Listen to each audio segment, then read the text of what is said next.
తెలంగాణ రాష్ట్ర వ్యాప్తంగా జరుగుతున్న తాజా అంశాలు, వాటితో పాటు రాష్ట్ర రాజకీయాలు, ప్రభుత్వ పరిపాలన, విపక్షాలు ఏ విధంగా పనిచేస్తున్నాయి, ఈ రాష్ట్రానికి సంబంధించి జరుగుతున్న వాస్తవ కోణాలేంటి, అవాస్తవ కోణాలేంటి, నిజాలను నిర్భయంగా చెప్పే వైఆర్ టీవీ న్యూస్ ఛానల్ని ఇప్పటివరకు ఎవరైనా సబ్స్క్రైబ్ చేసుకోకపోతే ఖచ్చితంగా కూడా సబ్స్క్రైబ్ చేసుకోండి.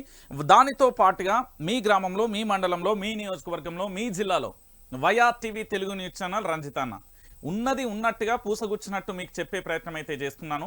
తెలంగాణ ప్రజలారా ఒకసారి ఆలోచించండి.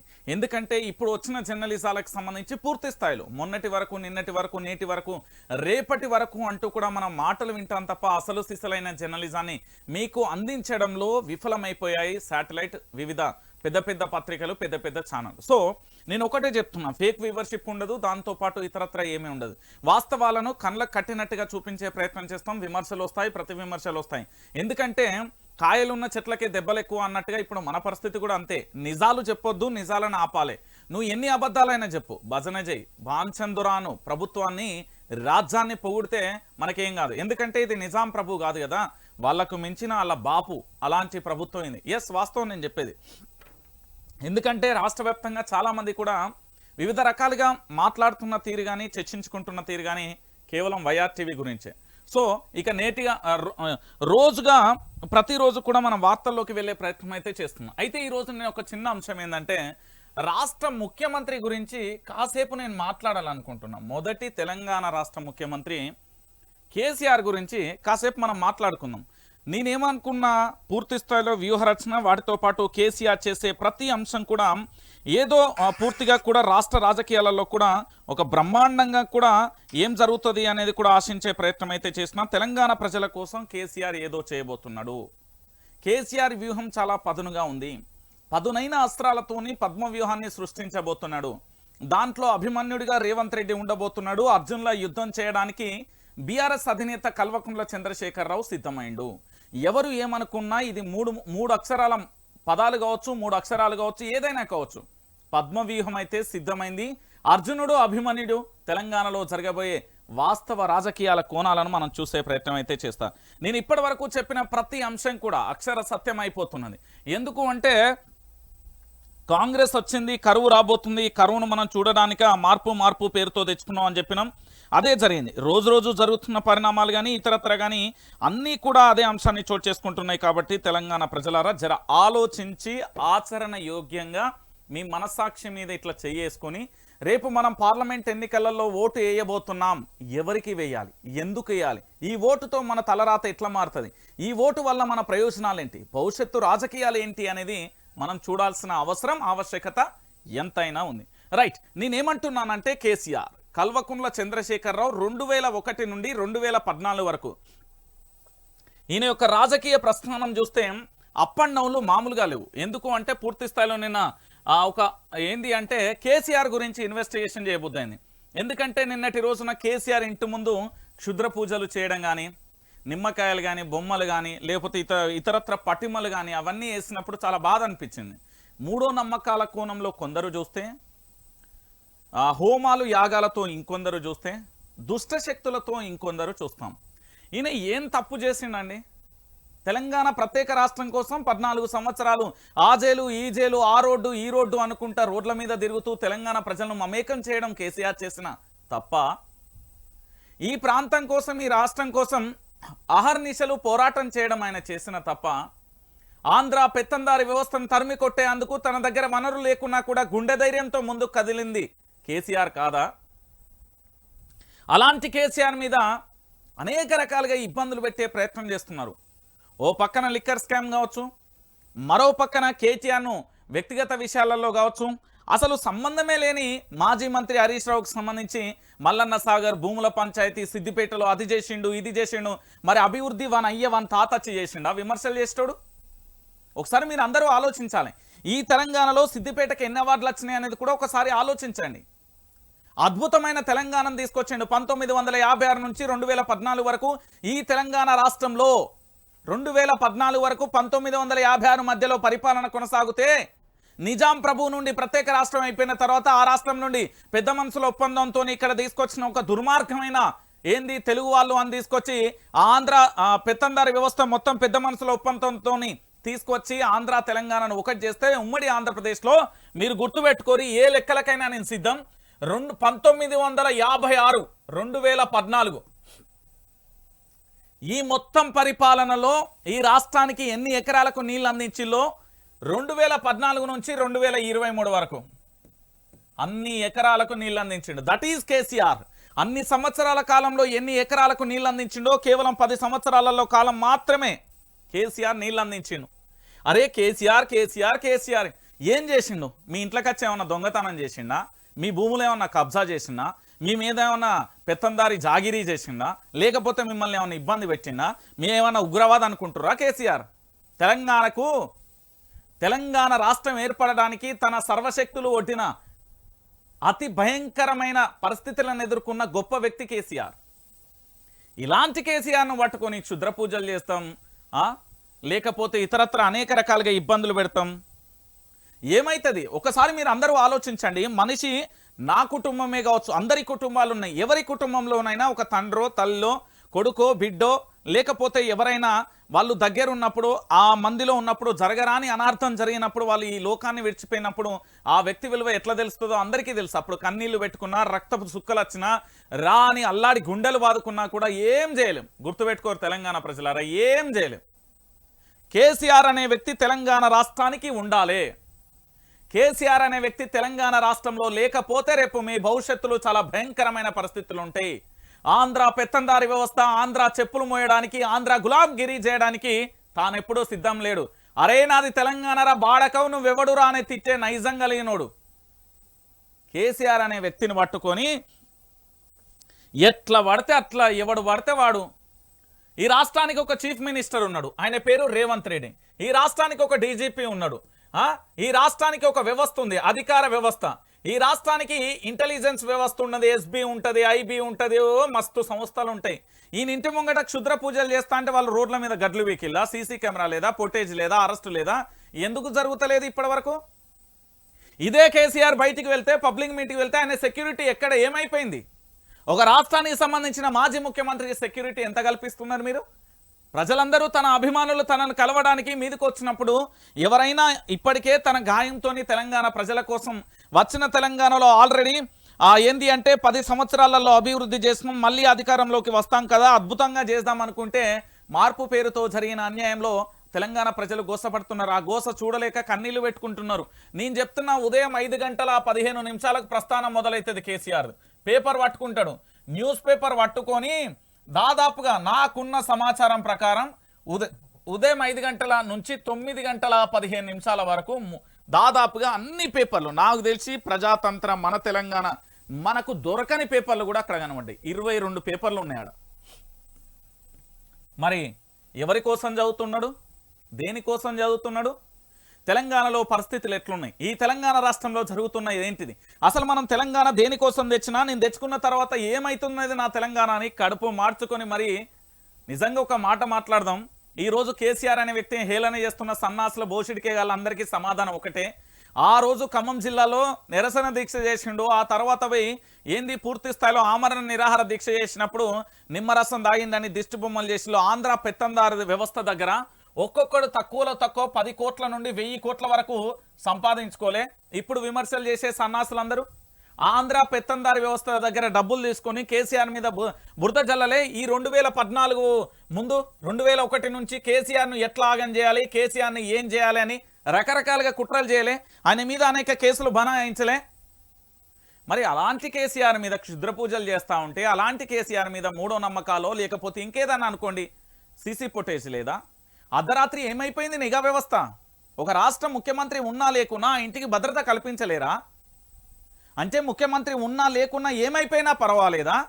అరే తెలంగాణ రాష్ట్రాన్ని తెచ్చిన మొగోర్రా, తెలంగాణ రాష్ట్రాన్ని తెచ్చిన అసలు సిసలైన మొగోడు, ఈ ప్రాంతం పట్ల పిచ్చున్నోడు, ఈ ప్రాంతం అంటే పిచ్చున్నోడు, ఈ ప్రాంతం కోసం ప్రాణాన్ని సైతం తృణప్రాయంగా వదులుకునేటోడు. అలాంటి గొప్ప వ్యక్తిని పట్టుకొని ఇప్పటి వరకు కనీసం క్షుద్ర పూజలు చేస్తున్నారు, అది చేస్తున్నారు, ఇది చేస్తున్నారు అంటే కనీసం ఎక్కడా కూడా సీసీ ఫుటేజ్ లేదు, ఆ ఫుటేజ్కి సంబంధించిన అరెస్టులు లేవు. మొన్న జనగామ జిల్లా అటు వెళ్ళిండు, దాని తర్వాత అక్కడ నుండి మొదలుకొని మళ్ళీ తర్వాత నిన్న జైరాబాద్ కానీ నర్సాపూర్ కానీ అటు సైడ్ పోయి సభలు పెట్టిండు. సభలు పెట్టినప్పటి నుంచి పూర్తి స్థాయిలో ఒకసారి మీరు అందరూ కూడా ఆలోచించండి. సెక్యూరిటీ లెవెల్స్ ఎంత దారుణంగా ఉన్నాయంటే కనీసమైన రక్షణ కల్పించలేకుండా పోయారు. కేసీఆర్ ఇప్పటి వరకు అనేక ఆరోపణలు చేశారు. కాళేశ్వరం ప్రాజెక్టు మీద కావచ్చు, లేకపోతే ఇరిగేషన్ డిపార్ట్మెంట్ కావచ్చు, లేకపోతే మత్స్యశాఖకు సంబంధించిన డిపార్ట్మెంట్లలో కావచ్చు, అనేక రకాలుగా కూడా చర్యలు తీసుకుంటున్నాం. ఏంది దాని మీద ఎంక్వైరీలు జరుగుతున్నాయి. దీంట్లో అవినీతి జరిగింది. ఏ ఒక్క అవినీతి నిరూపించలేకపోయారు ఈయన మీద ఏ ఒక్క అవినీతిని ఎందుకు నిరూపించలేకపోయారు? కేసీఆర్ అనే వ్యక్తి తెలంగాణ రాష్ట్రాన్ని తీసుకురాకపోతే రాష్ట్ర ముఖ్యమంత్రిగా యనుమల రేవంత్ రెడ్డి ఎక్కడిది, మంత్రులు ఎక్కడిది, ఎమ్మెల్యేలు ఎక్కడిది? ఒకసారి మనం అందరూ ఆలోచించండి. ఉమ్మడి ఆంధ్ర వ్యవస్థ కింద ఎంత బానిసలుగా బతికిన ఈ తెలంగాణ రావాల్సిన సంపద అంతా అక్కడ ఏంది అకాల వర్షాలు జరిగినాడు ఏం జరిగినా ఒక్కసారి మీరు విజయవాడ కానీ లేకపోతే ఆంధ్రప్రదేశ్కు సంబంధించిన రోడ్లన్నీ చూడుర్రి. అప్పుడే ఎంత డెవలప్ అయినాయి, ఇప్పుడు డెవలప్ అవుతున్న మన తెలంగాణ రాష్ట్రాన్ని చూడుర్రి. 10 ఏళ్లలో తెలంగాణలో రోడ్లు వాడవాడలా వచ్చినాయా లేదా? నేను ఎక్కడికో వద్దు, నా ఊరే ఎత్తున్నా. నేను పుట్టినప్పటి నుండి వాడలకు సీసీ రోడ్లు లేవు, ఇప్పుడు వచ్చినాయి. కేసీఆర్ పరిపాలనలో వచ్చినాయి. అవి అభివృద్ధి జరగలేదు అంటే అది మూర్ఖత్వం. కానీ దాన్ని చెప్పే ప్రయత్నంలో విఫలమైపోయారు అనేది వాస్తవం. నేనేమంటున్నానంటే కేసీఆర్ ఉన్నప్పుడు 24 గంటల కరెంట్ వచ్చింది, కేసీఆర్ ఉన్నప్పుడు పింఛన్లు వచ్చినాయి, కేసీఆర్ ఉన్నప్పుడు రైతు బంధు వచ్చింది, కేసీఆర్ ఉన్నప్పుడు రైతు బీమా వచ్చింది, కేసీఆర్ ఉన్నప్పుడు నీళ్ళు వచ్చినాయి, కేసీఆర్ ఉన్నప్పుడు అన్ని వనరులు వచ్చినాయి. కేసీఆర్ చేసిన 3 మిస్టేక్లు ఏంటంటే తన చుట్టూ ఉన్న ఓ కోటరీ ఉంటుంది. ఈ కోటరీలో కొంతమంది వ్యక్తులు ప్రజలను కలవనీయకపోవడం, రాజకీయ నాయకులను కలవనీయకపోవడం, అనేక రకాలుగా కూడా ఇబ్బందులు పెట్టే ప్రయత్నం చేసిండు. కేసీఆర్ను బయటికి రాకుండా ఏం కాదులే అంతా మన చేతిలో ఉంది అని ఒక చిన్న మోసం చేయడం వల్ల ఈ రోజు కేసీఆర్ అనే వ్యక్తిని ఇట్లా అంటున్నారు. సరే, కేసీఆర్ కాళేశ్వరంలో అవినీతి చేసిండు, మరి కాగు నివేదిక ఎందుకో నిరూపించలేకపోయింది, లేకపోతే ఇతర అంతా నిరూపించలేకపోయారు. మొన్నటికి మొన్న కేసీఆర్ని ఏమన్నంటే జైల్లో వేస్తాం, చెర్లపల్లి జైల్లో వేస్తాం, చిప్పకూడ జైలు పోయిన ప్రతి ఒక్కరూ కూడా దోషులే అనుకుంటే అది నిర్మోహమాటంగా చెప్తున్నా. జైళ్లలో 99.99% జైళ్ల శాఖ డీజీగా ఉన్న పనిచేసి వెళ్ళిపోయిండు. బహుశా నాకు తెలిసి 2014లో అనుకుంటా, ఆ సార్ పేరు ఏదో ఉంటుంది. ఆ జైళ్ల శాఖ డీజీగా ఉన్న సారు ఒక మాట అన్నాడు, జైళ్లలో నిర్దోషులు ఎక్కువగా మగ్గిపోతున్నారు అని చెప్పాడు. జైళ్ళకి వెళ్ళి ఏదో చిప్పకూడదు తింటున్నారు, అది ఇది అంటున్నారు. కానీ జైళ్ళకి వెళ్ళిన వాళ్ళు చాలామంది కూడా నిర్దోషులుగానే ఉన్నారు. దోషులుగా తేలినది చాలా తక్కువ. మీరు చూడండి, పొలిటికల్ లీడర్లని కాదు, చాలా చోట్ల కూడా ఏంది అంటే కేసీఆర్ను చెర్లపల్లి జైలు ఎత్తాం, అరెస్టు చేస్తాం. ఏం చేస్తారు? అరెస్టు చేస్తే ఏమవుతుంది? ఓ 1 రోజులు ఉంటాడు, 6 నెలలు ఉంటాడు, సంవత్సరం బెయిల్ ఉంటుంది, తర్వాత ప్రభుత్వం ఉంటుందా? నేను చెప్తున్నా కదా, ఒక్కసారి కేసీఆర్ను జైలు ఎత్తే 30 సంవత్సరాలు ఈ తెలంగాణలో అధికారం బీఆర్ఎస్దే. కేసీఆర్ను ఒక్క తాప జైలు ఎత్తే తెలంగాణలో అధికారం 30 ఏళ్ళు కేసీఆర్దే. మరి ఏం చేయగలుగుతారు అప్పుడు? ఒకసారి మీరు అందరూ ఆలోచించండి తెలంగాణ ప్రజలారా. ఈ విషయాన్ని ఎందుకు చెప్తున్నా అంటే, క్షుద్ర పూజలు జరుగుతున్నాయి కేసీఆర్ ఇంటి పరిసర ప్రాంతంలో అంటే సీసీ ఫుటేజ్ ఏమైంది, నిఘా ఏమైంది? అర్ధరాత్రి వాడేవాడో రోడ్ల మీద ఊకొని ఏంది బొమ్మలేసి నిమ్మకాయలు కోసి ఎర్రన్నం పెట్టి ఆ పైసలు పెట్టి ఆ కథ అంతేంది? ఇది హైదరాబాదా లేకపోతే ఎక్కడున్నది? టెక్నాలజీ ఏంది? దాని మీద ఇప్పటి వరకు విచారణ ఎందుకు చేపడతలేదు? రాష్ట్ర ప్రభుత్వం ఏం చేస్తుంది? మొద్దు నిద్రపోతుందా? దాని గురించి ఎందుకు పట్టించుకోవట్లేదు? అరే, మా తెలంగాణ తెచ్చిన దేవుర్రా, మా తెలంగాణ తెచ్చిన దేవుడు కేసీఆర్ అనే వ్యక్తే లేకపోతే ఇలా తెలంగాణ లేదు. 1969లో తెలంగాణ ఉద్యమం నీరుగారిపోలే. 2001 నుండి 2004 వరకు ఒక రకమైన ఉద్యమం, 2004 నుండి 2009 వరకు ఒక రకమైన ఉద్యమం, 2009 నుండి 2011 వరకు ఇంకో రకమైన ఉద్యమం, 2011 నుండి 2014 వరకు ఒక రకమైన ఉద్యమం. ఉద్యమాలలో రూపును మార్చి ఏంది లక్ష్యాన్ని సాధించాలనే గమ్యాన్ని చేరుకోవడానికి కేసీఆర్ చేసిన అస్త్రశస్త్రాలలో అన్నీ కూడా పనిచేసిన ఆయన మానసికంగా అనేక రకాలుగా ఇబ్బందులు పడ్డ తీరు ఎవరికి తెలుసు? ఈ రోజు కేసీఆర్ను పట్టుకొని ఎవడి నోటికి వస్తే వాడు మాట్లాడతాను. తలా తోకలేదు. ఈయన తెలంగాణ ఉద్యమం స్టార్ట్ చేసినప్పుడు ఒక్కొక్క సన్నాసాడు పుట్టలే. నేను చెప్తున్నా కదా, చాలా మంది ఇప్పుడు మాట్లాడేటోళ్ళు చాలా మంది నేను చెప్తున్నా కేసీఆర్ మీద విమర్శలు చేసేటప్పుడు కేసీఆర్ అనే వ్యక్తి గురించి తెలియక ఆగమాగం అగమ్య ఘోషణం ఇది కథ. ఇక ఏం చెప్దాం చెప్పుర్రి. ఇప్పుడు మనం పేపర్లోకి వెళ్దాం. కేసీఆర్ గురించి నేను ఎందుకు చెప్తున్నా అంటే, తెలంగాణ బిడ్డలారా ప్రతి ఒక్కరు కూడా స్టేటస్ పెట్టండి. మా కేసీఆర్కు భద్రత పెంచాలి, కేసీఆర్కు సంబంధించి క్షుద్ర పూజలు జరుగుతున్నాయని వివిధ మీ పత్రికలలో మీ వల్ల లీక్ ఇచ్చిన మీ ఛానల్నే బ్రేకింగ్ వచ్చినాయి. మేము ఏంది అంటే విపక్షాలకు సంబంధించిన ఛానళ్లలో రాలే, అధికార పార్టీ భజన మీడియాలో మొదట బ్రేకింగ్ న్యూస్ వచ్చింది. దాని మీద చర్యలు ఎందుకు తీసుకోలేదు? సీసీ కెమెరా ఫుటేజ్ ఏమైంది? ఎందుకు అరెస్టులు చేయలేకపోతారు? కేసీఆర్ భద్రత పట్ల మాకు భయం వేస్తున్నది. కేసీఆర్కు ఏదైనా జరగవచ్చు, కేసీఆర్కు సంబంధించి ఏమైనా కావచ్చు. మా కేసీఆర్కు రక్షణ కల్పించాల్సిందిగా పూర్తి స్థాయిలో కూడా మీరందరికీ సంబంధించి ఆ ఒక్క విషయంలో మాత్రం ప్రతి ఒక్కరు కూడా స్టేటస్లు పెట్టండి. రైట్, ఇక నేను టాపిక్లోకి వెళ్తా. ఇక చూడుర్రి. కేసీఆర్ ఏమన్నాడు అంటే నిన్న రేవంత్ రెడ్డి బీజేపీలోకి పోతాడు, కాంగ్రెస్కు 2 సీట్లు వస్తాయి. మెదక్ సభలో కేసీఆర్ సంచలన వ్యాఖ్యలు చేసిండు. ఎందుకు చేసిండు అంటే రేవంత్ రెడ్డి అనే వ్యక్తి 5 సంవత్సరాలు కాదు 10 సంవత్సరాలు ఉండాలని కోరుకున్న వ్యక్తి కూడా కేసీఆర్ కాదంటలేం. ఆ పార్టీలోనే అంతర్గత కుమ్మలాటలు కావచ్చు, ఆ పార్టీలలోనే ఏక్నాథ్ షిండేలు కావచ్చు, ఆ పార్టీకి సంబంధించిన నేతలందరూ ఓటుకు నోటు కేసులో రేవంత్ రెడ్డి ఒకటి. దానితో పాటు వారి యొక్క గురుదక్షిణగా, ఎందుకంటే రేవంత్ రెడ్డి గారికి గారాల పట్టి వారి యొక్క కుమార్తె ఉంటుంది. వివాహానికి సంబంధించి పూర్తి స్థాయిలో అప్పటి ఎవరు నారా చంద్రబాబు నాయుడు దగ్గరుండి చూసిండు, అన్ని రకాల ఏర్పాట్లు చేసి ఘనంగా చేసిండు. సో ఏది రుణం అంటే బాకీ ఉన్నాడు కాబట్టి బాకీ తీర్చుకునే పనులలో పోతున్నాడు. ఇన్నర్గా మొన్న బేగంపేటలో దాదాపు 2.5 గంటల సమావేశం జరిగింది. తన వర్గానికి సంబంధించిన అందరినీ కూడా పూర్తి స్థాయిలో 39 మంది బలం చూపెట్టి ఇక మిగతా వారిని కూడా ఏంది అంటే ఒక ఐక్యం చేసుకోబోతున్నాడు రేవంత్ రెడ్డి అనేది ప్రధానంగా చర్చ జరిగింది. ఇప్పుడు కేసీఆర్ అన్నాడు అనగానే ఇప్పుడు మరి రేవంత్ రెడ్డి బీజేపీలోకి పోతాడు అనగానే ఒక్కొక్కరికి ఏంది అంటే నొప్పులు ఉప్పెత్త చిట అంటారు కదా. మరి ఇదే కేసీఆర్ అవినీతి చేసిండు ఏ ఒక్కడు నిరూపించలే, మాట్లాడిన బాడుకోవాలందరూ ఏడవేరు నిరూపించలే. కాళేశ్వరం ప్రాజెక్టు కానీ ఇతరత్ర ప్రాజెక్టులలో అవినీతి జరిగింది అంటున్నారు కదా. ఎవరు ఎందుకు మాట్లాడలేకపోయిర్రు, దాని గురించి ఎందుకు మాట్లాడలేకపోతున్నారు ఒకసారి మీరు అందరూ ఆలోచించండి. ఇప్పుడు కేసీఆర్ ఏమన్నాడు, రేవంత్ రెడ్డి బీజేపీలోకి పోతాడు అన్నాడు, క్వశ్చన్ మార్క్ పెట్టిండు. మరి కేసీఆర్ ఏం చేయముందుకే అది చేసిండు ఇది చేసిండు అన్నాడు కదా. అప్పుడు ఏమైంది, ఈ చిటపట చినుకుల లెక్క నిప్పు మీద ఉప్పు వేసిన లెక్క డాన్స్ చేస్తారు కదా. మరి అప్పుడు మాట్లాడినోడు ఇప్పుడు ఎందుకు మాట్లాడతలేరు, ఇది ఒక అంశం. ఇక చూడుర్రి, నిన్న కేసీఆర్ ఇజ్జత్ తీసిళ్ళు. కేసీఆర్ మామూలుగా ఇజ్జత్ తీయాలి ఒక్కొక్కరిని. సభల మైకు పట్టుకొని కేసీఆర్ నోట నేను ఒక కొత్త పదం విన్నా, లిల్లీ ఫుడ్ గాళ్ళు. ఇక దాని అర్థం పరమార్థం మీకే తెలుసు.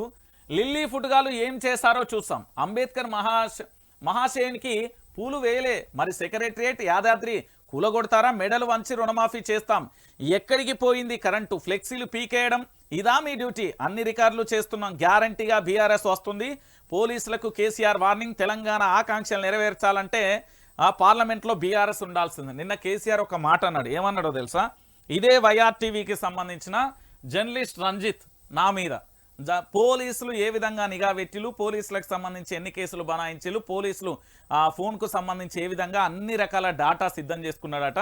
సిద్ధం చేసుకోవడానికి ఏమన్నా కావాలి బిడ్డ, ఒక్కొక్కటి బద్దలు బాసింగాలు అయితే అన్నాడట. కేసీఆర్ అన్నాడు, నేను అనలేదు. విశ్వసనీయ వర్గాలు వాళ్ళు నాకు ఫోన్ వాళ్ళు నాకు ఒకళ్ళు చెప్పిలు వ్యక్తి, నేను చెప్తున్నా కదా. కల్వకుంట్ల చంద్రశేఖరరావు తెలంగాణ బిడ్డలకు తెలంగాణ ఉద్యమకారులకు ఏమైనా నేనైతే సహించేది లేదు అని చెప్తున్నా కదా. KCR YRTV news channel subscribe చేసుకున్నాడు, రేవంత్ రెడ్డి కూడా సబ్స్క్రైబ్ చేసుకున్నారు. ఇద్దరు చూస్తున్నారు, ఒకరు మనకు భరోసాని ఇస్తున్నారు, ఇంకొకరు బాధ్యతగా చూస్తున్నారు. అంతే. ఇక్కడ కేసులకు సంబంధించి పోలీసు వ్యవస్థ కానీ ఇతరత్ర ఎవరు వచ్చినా కూడా ఇక నుంచి వైఆర్టీవీ మీద కేసు పడితే న్యాయస్థానాలు పోలీస్ కేసు పెట్టిన వ్యక్తిని కూర్చొని మాట్లాడాలి, ఏం జరిగింది ఎందుకు పెట్టినాం, గతానికి సంబంధించి మొత్తం దిద్దాం, మొత్తం కేసులు ఆయన చేత పెట్టి అని నాకు మా మిత్రులు మా టీం అంతా చెప్పింది. ఇక నుంచి కథ వేరే ఉండాలి అని చెప్పినాం. గట్లనే ఉంటుంది. ఎందుకు అంటే కేసీఆర్ మీద పెట్టినట్టే వైఆర్టీవీ మీద నా మీద కేసులు పెడితే ఇక నుంచి అదే పందా అనేది కేసీఆర్ గారు చెప్పిర్రు. నేనే చెప్తున్నా, కేసీఆర్ గారు చెప్పిర్రు. ఎందుకంటే ప్రశ్నించే గొంతుకలుగా ప్రశ్నిస్తాం. గతంలో మనం 20,000 వీడియోలు చేసినాం, ప్రభుత్వం యొక్క తప్పులను ఎత్తి చూపినాం. ఇప్పటి ప్రభుత్వం తప్పులను కూడా ఎత్తి చూపుతాం. ఇది జర్నలిజం. వాని దగ్గరికి పోయి వాని ఇంత పొడుగున్నదా ఇంతున్నదా తెలియదు, దాన్ని పట్టుకొని ఆట ఆడుకుంటే మనం ఏం చేయలేం. మనం జర్నలిజమే చేస్తున్నాం. రైట్. ఇక అసలు విషయం ఏంటంటే నేను మొట్టమొదటిసారిగా ఎవ్వరు ఈ పదం అందుకోక ముందుకే నేను అందుకున్నా. ఏంది అంటే ఉదయం నుంచి సాయంత్రం వరకు 125 అడుగుల అంబేద్కర్ విగ్రహానికి సంబంధించి ఈ దేశంలోనే అతిపెద్ద విగ్రహాన్ని పెట్టి వాళ్ళ యొక్క మనవన్ని పిలిచి మనం ఇనాగ్రేట్ చేసుకున్నాం. అది మన తెలంగాణకు దక్కిన గౌరవం, గుర్తుపెట్టుకోరు. అలాంటి అంబేద్కర్ విగ్రహాన్ని ఒక నీటి చుక్క పోసి కడగలే, అలంకరించలే, ఒక దండేయలే. అంటే దళితుల పట్ల అనేది చాలామంది రాజకీయ నాయకులు దాన్ని అట్లా ఆ విధంగా తీసుకెళ్తారు. నేను అట్లా అంటలేను. రాజ్యాంగాన్ని రాసిన నేత, రాజ్యాంగాన్ని రాసిన వ్యక్తి ఈరోజు తెలంగాణ రాష్ట్రంలో అతని యొక్క మహాశయుడికి సంబంధించి ఇది కేవలం బీఆర్ఎస్ పార్టీ మాత్రమే గచ్చింది, నేను దాని జోలికి పోను, దాన్ని నేను ముట్టుకోను అనుకున్నాడు కావచ్చు రేవంత్ రెడ్డి. మరి మొన్న పంచగట్టుకోమని యాదాద్రి దగ్గర నేను పోలీసు వాళ్ళు ఆపలే, పంచగట్టుకొని 7,000 దండం పెట్టొచ్చినావు సకుటుంబ సపరివారితంగా. ఎవరి దగ్గర పోయినావు? లక్ష్మీ నరసింహస్వామి గుడి కట్టింది ఎవరు? కల్వకుంట్ల చంద్రశేఖరరావు. నువ్వు కూకుంటున్న కుర్చీ ఉన్నదా, అది కొని కట్టింది ఎవరు? కల్వకుంట్ల చంద్రశేఖరరావు. నువ్వు తిరుగుతున్న వాహనాలు ఎక్కడి తెచ్చింది కల్వకుంట్ల చంద్రశేఖరరావు. మరి ఇవన్నీ వచ్చింది కదా, మరి దాంట్లో ఓకుండా ఎక్కడి నుండి పరిపాలన చేస్తావు చెప్పరాదు జరా రేవంత్ రెడ్డిజీ. నీకు అంత కుళ్ళు అంత అహంకారము లేకపోతే ఆ విధంగా ఉంటే ఎవరు ఏం చేయలేరు. నేనేమంటున్నానంటే అంబేద్కర్ మహాశయుడు ఎవరికైనా కూడా ఈ రాజ్యాంగాన్ని రచించిన వ్యక్తిగా రాజ్యాంగానికి సంబంధించి ఆయన పట్ల ప్రతి ఒక్కరికి ఒక గౌరవం కానీ ప్రేమ కానీ ఉంటుంది. ఈ దేశంలో గాంధీ పట్ల గాంధీకి ప్రేమికులు ఉంటారు, గాంధీకి సంబంధించి కూడా అభిమానులు ఉంటారు, అంబేద్కర్కు ఉంటారు, సర్దార్ వల్లభాయ్ పటేల్కు ఉంటారు, నెహ్రూకు ఉంటారు, ఇందిరాగాంధీకి ఉంటారు, రాజీవ్ గాంధీకి, ఎవరి అభిమానులు వాళ్ళకు ఉంటారు, కాదు అనట్లేదు. కానీ ఇక్కడ మనోభావాలను దెబ్బపరిచే విధంగా మనోభావాలను కించపరిచే విధంగా మాత్రం చేస్తే ఎవరైనా కూడా గట్లనే ఉంటుంది. ఇప్పుడు కేసీఆర్ కట్టిండు కదా అని కాళేశ్వరం ప్రాజెక్టు కేసీఆర్ కట్టిండు, మరి అల్ల నుండి వచ్చే నీటి సుక్కు ఒక్కటి కూడా ముట్టుకోకుండా ఉంటావా చెప్పు. మరి ఇది వ్యక్తిగత రాజకీయం కాదు రేవంత్ రెడ్డిజీ. 4 కోట్ల మంది ప్రజలకు సంబంధించిన నువ్వు 4 కోట్ల మంది ప్రజలను గుర్తుపెట్టుకో. 4 కోట్ల మంది ప్రజలలో కేసీఆర్ ఒక వ్యక్తి. నువ్వు ఆ వ్యక్తినే ప్రామాణికంగా తీసుకొని కేవలం వ్యక్తిగత రాజకీయాలు చేస్తా అంటే నీకు ఓటు వేసిన ఓటర్ ఏమనాలే? సింపుల్గా ఆలోచించు. ఈ తెలంగాణ రాష్ట్రానికి సంబంధించి పూర్తి స్థాయిలో కూడా ఈ తెలంగాణ రాష్ట్ర రాజకీయాలలో ఒక్కసారి ఆలోచించండి రేవంత్ రెడ్డి గారు.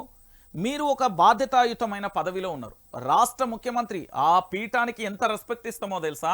మా భవిష్యత్తు, మా కలలు, మా ఆశయాలు, మా జీవితాలు, మా బంగారు భవిష్యత్ అంతా కుర్చీ మీద కూర్చున్న వ్యక్తి మీద ఉంటుంది. ఎందుకంటే ఇక్కడ ఐటీ కంపెనీలు తీసుకొస్తే మేము బాగుపడతాం. మా గ్రామాలలో 24 గంటల నీళ్లు, 24 గంటల ఉచిత విద్యుత్ ఇస్తే మా పంట పొలాలు బాగుపడతాయి. దాంతో పాటుగా పరిశ్రమలు కానీ చిన్న చిన్న వాటికి సంబంధించి అనేక రకాలుగా రుణాలు, లోన్లు, అన్ని రకాలుగా ఆ కుర్చీలో కూకుంటే మా తలరాతను మార్చే ప్రత్యక్ష దైవంగా మేము కొలుస్తాం. ఈ రోజు కేసీఆర్ను ఎందుకు అంతలా మేము ప్రత్యేకంగా కూడా పూజిస్తున్నాం అంటే దానికి అర్థం ఉంది. ఈ రాష్ట్రాన్ని తెచ్చించండు, ఈ రాష్ట్రంలో ఇంత స్వేచ్ఛగా మాట్లాడుతున్నా అంటే ఓన్లీ కేసీఆర్ అనే వ్యక్తి లేకపోతే ఇంత స్వేచ్ఛగా మాట్లాడేటోళ్ళం కాదు. కేసీఆర్ అనే వ్యక్తి లేకపోతే ఇంత స్వేచ్ఛగా హాయిగా మాట్లాడేటోళ్ళం కాదు. ఇది ప్రత్యేక రాష్ట్రం వచ్చినప్పటి నుండి హాయిగా ఉంటుంది. నేను అందుకే చెప్తున్నా, వ్యక్తిగత రాజకీయాలను పక్కన పెట్టి కేవలం నువ్వు చేయాల్సింది ఏంటి అంటే ప్రజాపాలన చేయి. తెలంగాణలో ప్రజాపాలన లేదు, ప్రజాస్వామ్యం లేదు. అల్టిమేట్గా ఎక్కడికైనా పబ్లిక్ డిబేట్ ఎక్కడికి రమ్మన్నా అక్కడికి వస్తాయి. ఎందుకు అంటే నిన్న రాత్రి అనుకుంటా, నిన్న ఏది మన కలుషిత ఆహారంతో పులిహోర కలుషితమై ఒక విద్యార్థి అపస్మారక స్థితిలోకి వెళ్తే హైదరాబాద్ హాస్పిటళ్లలో ఐసీయూలో ఉండి చికిత్స పెడితే ఆ విద్యార్థి చనిపోతే అతి దారుణంగా రాత్రి 1ంటికి 12ంటికి డెడ్ బాడీని తరలించి ఇప్పుడు ఆ కుటుంబంలో వాళ్ళ కొడుకు చనిపోయింది కదా, ఆ కుటుంబానికి ఏం న్యాయం చేస్తావా రేవంత్ రెడ్డి? మరి ఆనాడు ప్రశ్నించిన వ్యక్తులందరూ ఏడబోయిరా? మేధావులు, అపర మేధావులు, భగీరథలు అన్నారు కదా, ఏడబోయిరు? ఆ రోజు ఏదైనా బడిలో ఇంత అన్నం కలిసిహారం కనబడితే రోడ్ల మీద కూకొని ధర్నాలు చేసి టీవీల ముంగడికి వచ్చి సోషల్ మీడియా ముంగడికి వచ్చి ఏతులెంకల లెక్క ఎగిరిరు కదా. ఈ రోజు ఒక విద్యార్థి నిండు ప్రాణం తీసింది కాంగ్రెస్ ప్రభుత్వం. కలుషిత ఆహారంతోని, కలుషిత పులిహోరతోని ఈ రోజు ఆ వ్యక్తి ఆ విద్యార్థి చనిపోయిండు. మరి దాని గురించి ఎవడు బాధ్యత వహించాలి? వాళ్ళ కుటుంబానికి ఎవరు న్యాయం చేయాలి? 9 నెలలు కని పెంచిన ఆ తల్లికి పుత్రశోకం, గర్భశోకం ఇచ్చిన ఈ కాంగ్రెస్ ప్రభుత్వాన్ని ఏం చేయాలి? ఇప్పుడు అల్లారు ముద్దుగా కొడుకున్నాను బిడ్డాని రేపు తెల్లారితే నా కొడుకు అని చెప్పుకోవడానికి లేకుండా చేసింది కదా ఈ కాంగ్రెస్ ప్రభుత్వం. ఏం చేద్దాం మరి? తెలంగాణ బిడ్డలారా, ఒక్కసారి మీరు అందరూ కూడా ఆలోచించండి. ఆ అబ్బాయి చనిపోయినప్పటి నుండి ఇప్పటి వరకు ఏ ఒక్క సన్నాసి కూడా మాట్లాడలే. అసలు ఎందుకు మాట్లాడతలేరు ఏందో కూడా అర్థం కాని పరిస్థితి. ఇప్పటి వరకు కూడా కనీసం ఆ విద్యార్థి చనిపోతే మాట్లాడిన దాఖలాలు లేవండి. ఇంత దారుణమా ఏంది? భువనగిరి ప్రభుత్వ గురుకుల హాస్టల్లో ఫుడ్ పాయిజన్ అయింది. హైదరాబాద్ ఆసుపత్రిలో ఆయన చికిత్స పొందిండు. ఆ విద్యార్థికి సంబంధించి ఈ నెల 12వ తేదీన అంటే ఇవాళ 17వ తారీఖు 12వ తేదీన ఫుడ్ పాయిజన్ బ్రేక్ఫాస్ట్లో భాగంగా పులిహోర తిన్న తర్వాత 24 మంది విద్యార్థులకు అస్వస్థతకు గురైర్రు. 24 మంది విద్యార్థులకు పరిస్థితి విషమంగా ఉన్న వారిని హైదరాబాద్కు తరలించిల్లు, మిగతా వారిని భువనగిరి ఏరియా ఆసుపత్రికి తరలించిల్లు. వారిలో చికిత్స పొందుతూ ప్రశాంత్ అనే విద్యార్థి మృతి చెందిండు. ప్రశాంత్ ఇంకా లేడు. ప్రశాంత్ది పోచంపల్లి మండలం జిబ్లక్పల్లి అనే గ్రామానికి సంబంధించిన ఆ బిడ్డడు ఈరోజు లేడు. మరి ఆ కుటుంబానికి ఏం చెప్తాడు ఈ రేవంత్ రెడ్డి ప్రభుత్వం? తెలంగాణలో విద్యాశాఖ మంత్రికి ఇదరే ఉన్నాడా? విద్యాశాఖ ఎక్కడున్నది? విద్యాశాఖ మంత్రి ఎవరో తెలుసా తెలంగాణలో? ఆ శాఖ ఎడబెట్టుకున్నావు, పీట కింద పెట్టుకున్నావా మీద పెట్టుకున్నావా? ప్రశాంత్ చనిపోయిండు, కళ్ళు కనబడతలేవు. నీ ఇంట్లో కూడా ఉన్నారు కదా పిల్లలు, మనకు ఉన్నారు కదా కొడుకులు బిడ్డలు. ప్రశాంత్ అనే బిడ్డ ఆ కుటుంబానికి ఏం న్యాయం చేస్తుంది కాంగ్రెస్ ప్రభుత్వం? భువనగిరి ఏరియా ఆసుపత్రిలో ఇంకా మిగతా విద్యార్థులు ఉన్నారు, అక్కడ ఒక్కొక్కటి హీరో లెక్క పోయి ఫుడ్ను చూస్తున్నారు, ఆ గిన్నెలు దేవులాడుతున్నారు. అరే బాబు, ఆ ప్రభుత్వ దవాఖాన అక్కడి నుండి తీసుకుపోయి ప్రైవేట్లో చేంజ్ అయ్యి, ప్రభుత్వ దాకా పోతే పానం తిరిగి వస్తుంది. అది ఆంధ్రాకు సంబంధించిన ఒక ఆయన ఏమన్నాడు, ఆడియో లీక్ గాలే సోయి రాదు, ఇక మనకు సిగ్గులు చెరాలు రావు మనకు. ఇంకా ఏంది ప్రభుత్వ స్కూళ్ళల్లో కూడా పూర్తి స్థాయిలో కూడా ఫుడ్ పాయిజన్ అవుతుంది. ఇది ఏంది అంటే రొటీన్గా జరిగే ఒక చర్య లెక్క చూస్తాను. సిగ్గులు ఉండాలి మనసులో. అయితే ఆనాడు ఆ స్కూల్లో ఇట్లా జరిగింది, గవర్నర్ గారిని IIIT బాసర్లోకి అనుమతించలేదు, గ్రౌండ్లోనే పెట్టిరు. మరి ఆనాడు గవర్నర్ ఉన్నది, ఇప్పుడు ఎక్కడో ఎంపీగా పోటీ చేస్తుంది పాపం మేడం. ఏడున్నది ఒకసారి అత్తే బాగుండు పాపం. ఈ మృతి పట్ల తన యొక్క ఏంది తన ప్రేమ ఏం చెప్తుందో నాకు కూడా వినాలని ఉంది. ఎందుకు అంటే ప్రశాంత్ చనిపోయినప్పటి నుండి మరి భువనగిరికి సంబంధించి అంటే నల్గొండ జిల్లాకు సంబంధించిన మంత్రులందరూ ఏడున్నారో నాకు అర్థమైతలేదు. ఏమన్నా బొట్టు పెట్టుకున్నారా లేకపోతే ఏడున్నారో నాకైతే అర్థమైతలేదు. నేను నిజంగా చెప్తున్నా, ఒక విద్యార్థి చనిపోయిందంటే రేపు భవిష్యత్తు తరాలకు ఏమిస్తారు? నేటి బాలలే రేపటి భావి భారత పౌరులు అంటారు కదా. నేటి బాలలు నువ్వు పెట్టే బువ్వతోని చచ్చిపోతున్నారా సన్నాసి? చెప్పు మరి. ఈరోజు భువనగిరికి సంబంధించిన విద్యార్థి ప్రశాంత్ చనిపోయింది కదా, ప్రశాంత్కు ఎవరు న్యాయం చేయాలి? ఆ ప్రశాంత్ కుటుంబానికి ఎవరు అండగా ఉండాలి? పోయిన ప్రశాంత్ను ఎవరు తీసుకురావాలి? ఇది కాంగ్రెస్ ప్రభుత్వం యొక్క హత్య. కాంగ్రెస్ ప్రభుత్వం యొక్క హత్య. ఇది ప్రభుత్వ హత్య. 100కు 100% ఇది ప్రభుత్వ హత్యే. మా విద్యార్థులను ఇంకెన్నాళ్ళు పొట్టన పెట్టుకుంటారు? కనీసం బువ్వ పెట్టలేని దౌర్భాగ్యమైన పరిపాలన మీదొక పరిపాలన, మీదో నీచమైన ప్రభుత్వం పో అంటున్నది తెలంగాణ సమాజం. ఇక మేధావులు ఈ తెలంగాణలో ఎట్లున్నాడు అంటే, ఒకటి గాజు వేసుకుంటాడు, ఒకటి కుడక పెట్టుకుంటాడు, ఒకటి చక్కెర పెట్టుకుంటాడు, ఒకటి బొట్టు పెట్టుకుంటాడు. చెమ్మ చెక్క అరటేసి ముగ్గ అంటారు. నిజంగా చెప్తున్నా, ఒక్కడికి సోయలేదు. ఎవడి స్వార్థం వాడికే, ఎవడి స్వార్థం వాడికే. మళ్ళీ చెప్తున్నా, ఎవడైనా మేధావులు ఈ తెలంగాణ సమాజాన్ని ప్రశ్నిస్తున్నారు, లేకపోతే ఇక్కడ ప్రాంత బిడ్డని ఇంత చేసిన పెద్ద ఆఫీసర్ని తోపు తురుమన్నాడు అందరినీ బరిగలి ఇరిగేదాకా కొట్టురు. నేను చెప్తున్నా కదా. అరే ప్రశాంత్ అనే పిల్లగాడు ఐసీలో ఉన్నప్పుడు ఎంత వాళ్ళ కుటుంబాన్ని చూస్తే అసలు ఎందుకురా అని, బతికి ఎందుకున్నాం రా అనిపిస్తుంది ఆ సిచ్యువేషన్ చూస్తే.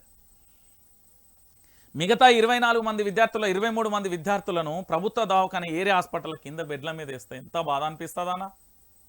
ఏం పరిపాలన ఇది? ఎవడి పరిపాలన? ఒకసారి మీరు ఆలోచించుర్రి. నేను మాట్లాడేది తప్పైతే చెప్పుర్రి, నాదే తప్పని నేను ఒప్పుకుంటా. కానీ ఇది నిజం కాదా? ఈరోజు భువనగిరికి సంబంధించి మొన్నటే కదా ఎవరు భవ్యను వైష్ణవి అనుకుంటా, ఇద్దరు చిన్నారులు ఆత్మహత్య చేసుకున్నారు. దేనికి ఆత్మహత్య చేసుకున్నారో తెలుసా? ఇప్పటి వరకు పోలీసులకు సంబంధించి ఫోరెన్సిక్ నివేదిక ఇచ్చిర్రా? ఆ నివేదికలో ఏం చెప్పిర్రో తెలుసా? కానీ వాళ్ళ తల్లిదండ్రులు ఏం చెప్పిర్రో తెలుసా? ఒంటి మీద పండ్లతో కొరికిన గాయాలు ఉన్నాయని చెప్పిర్రు. అర్ధరాత్రి కాగానే పిల్లల డోర్లు కొడుతున్నారట. అర్ధరాత్రి కాగానే పిల్లల డోర్లు కొట్టి హింసించిర్రట. పోదాంపా, వాళ్ళ తల్లిదండ్రుల దగ్గర నేనే తీసుకెళ్తా. వాళ్ళు వాళ్ళ చనిపోయిన బిడ్డల మీద ప్రమాణం చేస్తారు, నాతో నచ్చేటోడు వాళ్ళ బిడ్డల మీద ప్రమాణం చేయాలి. వాస్తవాలను ఏం చెప్తాపా? అరే తెలంగాణలో విద్యార్థికి కనీసం చదువుకోవడానికి కనీసం ఆయనకు ఏం చేద్దాం అనుకుంటున్నారా? ఈ తెలంగాణను శ్మశాన వాటికే చేద్దాం అనుకుంటున్నారా? నేటి బాలలే రేపటి భావి భారత పౌరులని ఉపన్యాసాలు ఇచ్చే అపర మేధావులు చెప్పే సన్నాసి బాడకవులందరూ ఏడున్నారు రాజకీయ నాయకులు? పారి భువనగిరి పోదాం పారియాల. ప్రశాంత్కు సంబంధించి ఆ విద్యార్థి చనిపోతే ఇప్పటి వరకు ఏ ఒక్క మినిస్టర్ రాడానికి, ఏ ఒక్క ఎమ్మెల్యే రాడు, దాని గురించి ఆరాధియడు, దాని గురించి మాట్లాడరు. ఆ జిల్లా కలెక్టర్ మాట్లాడరు, ఆ జిల్లా ఎస్పీ మాట్లాడరు, ఈ రాష్ట్ర సిఎస్ మాట్లాడరు, ఈ రాష్ట్ర గవర్నర్ మాట్లాడరు, ఈ రాష్ట్ర సీఎం మాట్లాడరు, ఈ రాష్ట్రానికి సంబంధించిన మినిస్టర్లు మాట్లాడరు. మరి ఎవరి దగ్గర ఉన్నది విద్యా వ్యవస్థ పీఠం? ఎవరు ముడ్డి కింద పెట్టుకున్నాడు? నా తెలంగాణలో విద్యార్థులు చనిపోతా ఉంటే ఎవరి కోసం రా మీరు? ఇది తెలంగాణలో శ్మశానక గడ్డ చేద్దాం అనుకుంటున్నారా? తినే బుక్కెడు బువ్వను కూడా విషం పెట్టి చంపుతున్నారు. ఇది కాంగ్రెస్ ప్రభుత్వం యొక్క హత్య. ఎవడు ఏమన్నా అనుకోర్రి, చెప్తున్నా కదా, ఇది నిజం. ఎవడు ఏమన్నా అనుకోరి, ఇదే నిజం. ఈరోజు ప్రశాంత్ కుటుంబాన్ని చూస్తే ఎంత బాధ అనిపిస్తుంది తెలుసా? ఇప్పటికీ మిగతా విద్యార్థుల అస్వస్థతతోనే అదెందుకు ట్రీట్మెంట్ తీసుకుంటా ఉన్నారు? చెప్పుర్రి. ఒక్కడు మాట్లాడదు దీని గురించి. ఒక జర్నలిస్టు సిగ్గుపోతుంది, ఒక క్వశ్చన్ అడుగుతుంది.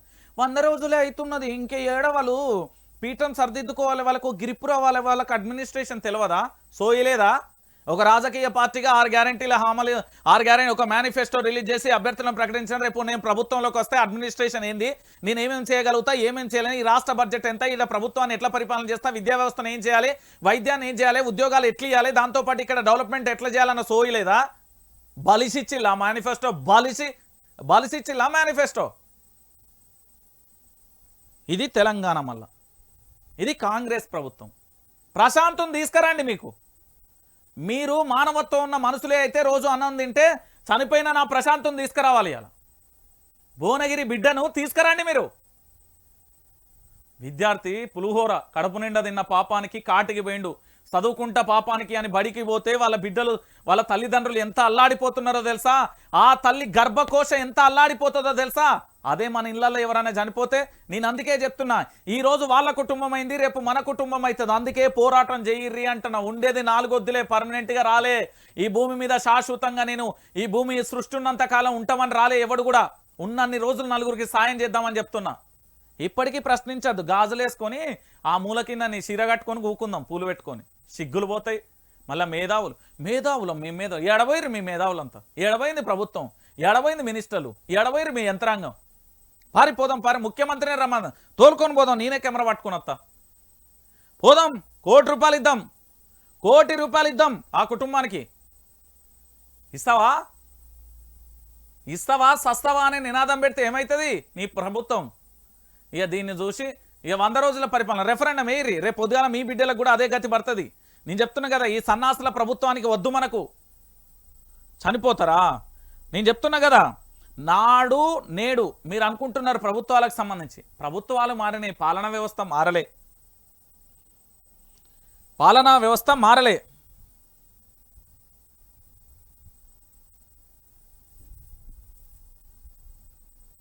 ఇక దీంతో పాటుగా ఇక కేసీఆర్ మొత్తానికైతే నేను ఏమని చెప్పిండు, ఉన్న ముచ్చటే చెప్పిండు. పూర్తి స్థాయిలో తెలంగాణలో భారతీయ జనతా పార్టీలోకి రేవంత్ రెడ్డి పోతుండు అనేది అయిపోయింది. ఇక మరో అంశం చూద్దాం.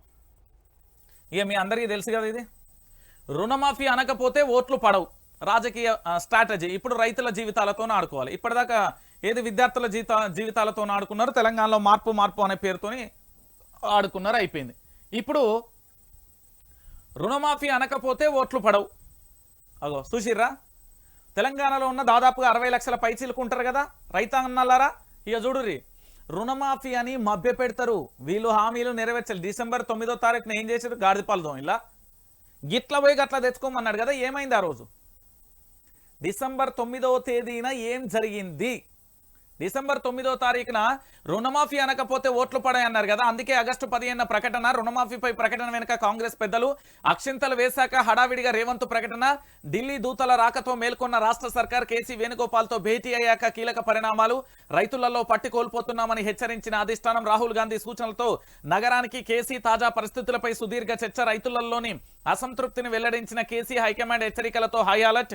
మరుసటి రోజే ఆగస్టు 15 లోపు రుణమాఫీ అంటూ రేవంత్ ప్రకటన. రేవంత్ ప్రకటనలపై సోషల్ మీడియాలో ట్రోల్స్ చెప్తా. దీనికి కథ ఏందో చెప్తా. ఇక ఇక్కడ చూడుర్రి, ఒకసారి చూపెట్టి వీళ్ళకు, ఒకసారి చూడుర్రి. ఇక్కడ ఏం కనబడుతుంది? చేతులు కాలాక ఆకులు పట్టుకుంటున్న చెందగా ఉంది సీఎం రేవంత్ రెడ్డి పరిస్థితి. కాంగ్రెస్ పార్టీని అధికారంలోకి తీసుకువచ్చిన 6 గ్యారెంటీలపై పూటకో మాట చెప్తూ 4 నెలలు గడిపేశారు. కీలకమైన రైతు హామీలను పక్కన పెట్టి రాష్ట్ర రైతాంగాన్ని మభ్యపెట్టారు. రుణమాఫీ, రైతు భరోసా, పంట బోనస్ అనే అన్నీ ఏంది ఉత్తనే అన్నారు, అయిపోయింది. ఇక ఇవన్నీ హఠాత్తుగా సోమవారం నారాయణపేటలో రుణమాఫీపై సీఎం రేవంత్ రెడ్డి కీలక ప్రకటన చేసిండు. ఆగస్టు 15లోగా రుణమాఫీ చేస్తామని ప్రకటించారు. అయితే దీనిపై పలు అనుమానాలు వ్యక్తమవుతున్నాయి. నిన్న మొన్నటి వరకు అసలు ఈ అంశాన్ని ఎత్తని సీఎం ఇప్పుడే ఎందుకు లేవనెత్తారని, ఎన్నికల కోసమా అంటే కాదు, దానికంటే బలమైన కారణం ఉందంటున్నారు కాంగ్రెస్ వర్గాలు. అరచేతిలో స్వర్గం చూపించి అధికారంలోకి వచ్చిన రేవంత్ రెడ్డికి ఇప్పుడు అకస్మాత్తుగా రైతు రుణమాఫీ గుర్తుకు రావడానికి కాంగ్రెస్ అగ్రనేతలు ఏంది తగలటమే కారణమని తెలుస్తుంది. ఢిల్లీ నుంచి సిగ్నల్స్ రావడంతో అలర్ట్ అయినట్లుగా ఆ పార్టీ వర్గాలు చెప్తున్నాయి. అర్థమైందా? ఏం చెప్తున్నారన్న? ఈడ వీళ్ళు రైతుల జీవితాలతోని చిలగాటం ఆడుతున్నారు. నేను రాజకీయ నాయకులను బట్టే బాజగాళ్ళు అంటాను. నా దృష్టిలో రాజకీయ నాయకులు అంటే ఒకప్పుడు సేవ చేసేటోళ్ళు ఉండే, సేవ అనే పేరుతో నచ్చేటోళ్ళు. కానీ ఇప్పుడు సేవ పేరుతోని ఏంది అంటే దోపిడీదారులు వస్తాను, దొంగలు వస్తారు. నాకు తెలిసి ఇళ్ళల్లో దొంగలు పడితేనే దొంగలం అంటాం. వీళ్ళు ఏంది అంటే రాజకీయ మిస్కులో వచ్చే దొంగలు. వీళ్ళు బహిరంగంగానే దొంగతనం చేస్తారు అంతే. మనం ఏం చేయొద్దు, ఎందుకంటే ఏమైనా చేస్తే హత్యలు లేకపోతే కేసులు రకరకాలుగా చేస్తారు. ఇది కొత్త రకమైన ట్రెండ్ అన్నట్టు. రాజకీయ నాయకులు కొత్తగా నేర్చుకున్న ట్రెండ్. నేనేం చెప్తున్నానంటే తెలంగాణ బిడ్డలారా మళ్ళొక్కసారి ఆలోచించండి. ఒక్కసారి మీరే ఆలోచించండి. డిసెంబర్ 9వ తారీఖున గిట్ల పోయి గట్ల తెచ్చుకోమన్నారు.